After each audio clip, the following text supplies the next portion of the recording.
আসসালামু আলাইকুম। আশা করি সবাই ভালো আছেন। আমার ভিডিও যদি আপনাদের ভালো লাগে তাহলে লাইক, কমেন্ট এবং শেয়ার করবেন। কোনো মন্তব্য কিংবা উপদেশ সাদরে গ্রহণ করা হবে। আপনার কমেন্ট সেকশন আপনাদের জন্য খোলা থাকে। বর্তমানে দেশে সংস্কার রব উঠেছে। দেশ সংস্কার হবে, রাষ্ট্র সংস্কার হবে, আইন সংস্কার হবে, নির্বাচন কমিশন সংস্কার হবে, বিচার বিভাগ সংস্কার হবে, সংসদ সংস্কার হবে, সরকার পদ্ধতি সংস্কার হবে। কোনো সমস্যা নেই, সংস্কার হোক। সংস্কার, যৌক্তিক সংস্কারের জন্য যৌক্তিক সময় বাংলাদেশের জনগণ আপনাদের দিবে, এই সরকারকে দিবে এবং এই সরকারের সঙ্গে থাকবে। কিন্তু কিন্তু মানে নিত্যদিনের যে চাহিদাগুলো, নিত্যদিনের যে সমস্যাগুলা জনগণ ফেস করে, সেগুলো সম্পর্কে আপনাদের জরুরি পদক্ষেপ নিতে হবে এবং এই বিষয়টা কন্ট্রোলে নিয়ে আসতে হবে।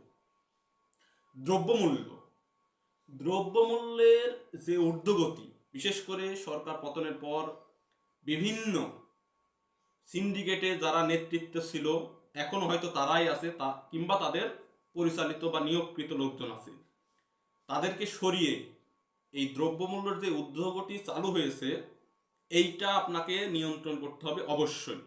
এর কোনো বিকল্প নেই। কারণ বাজারে গেলেই শোনা যায় এই সরকার কি করছে, এই সরকার এটা নিয়ন্ত্রণ করতে পারতেছে না কেন।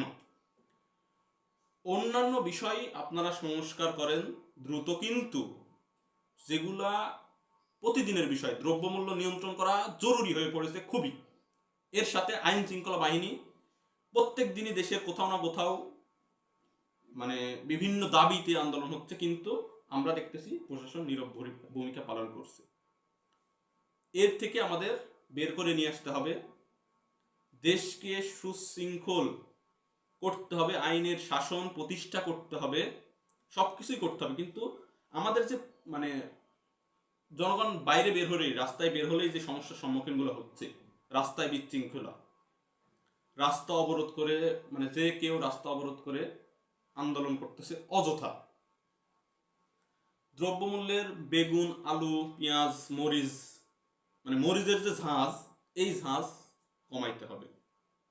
তাহা না হলে দেশের যে অর্থনৈতিক অবস্থা, এই অর্থনৈতিক মন্দা অবস্থা প্রত্যেকটা মানুষের জীবনেই জড়িত। সবাই সবার ইনকাম, সবাই সবার আয় দিয়ে সংসার চালাতে খুবই সমস্যার মধ্যে পড়ছে। এমন মুহূর্তে যদি দ্রব্যমূল্যের এমন ঊর্ধ্বগতি চলতেই থাকে, তাহলে কপালের ঘাম পায়ে ফেলানো ছাড়া কোনো সুযোগ পাবে না মানুষ। আর তখনই জনগণ আপনার বিরুদ্ধে কথা বলবে। আপনার যে যৌক্তিক সংস্কারগুলো করতেছিলেন, সেগুলো থেকে মানুষ মুখ ফিরিয়ে নিবে। আপনি যত ভালো কাজই করেন না কেন, সাধারণ জনগণের এই জায়গাটা, দ্রব্যমূল্যের এই ইস্যুটাতে যদি আপনি আশ্বস্ত করতে না পারেন, জনগণ আপনার বিরুদ্ধে কথা বলবে। তাই আমি আশা করব এই বিষয়টা নিয়ে দ্রুত পদক্ষেপ নেবে, বাজারে অভিযান চলবে, যেভাবেই হোক এই সিন্ডিকেটগুলো ভেঙে এই দ্রব্যমূল্য নিয়ন্ত্রণ করতেই হবে, এর বিকল্প নাই।